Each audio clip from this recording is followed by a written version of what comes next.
Story 39. Jesus' Death. The Romans used the torturous method execution by crucifixion as a means of exerting control over the population. It was one of the most painful and disgraceful methods of capital punishment. Yet the most painful suffering of Jesus was what he experienced in bearing all of our sin. After his trial, Pilate had Jesus prepared for crucifixion by having him scourged with a whip that had pieces of metal and bone weaved into its ends.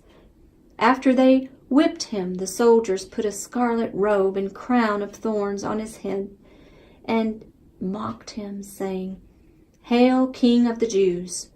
They spat on him and took the reed and began to beat him on the head. After they had mocked him, they took the scarlet robe off and put his own garments back on him and led him away to crucify him. They made him carry his cross toward a place called Golgotha, which means place of the skull. He was to be crucified there. His injuries were so severe that halfway there a man named Simon was made to carry the heavy cross for him.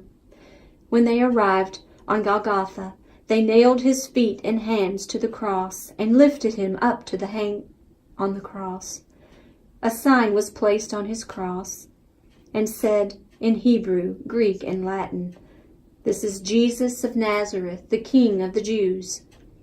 There were 2 thieves being crucified, one on each side of him.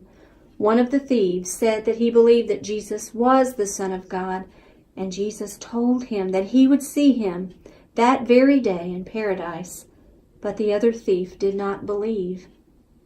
As he was bearing our sin on the cross, he cried out to God and said, "Father, why have you forsaken me?"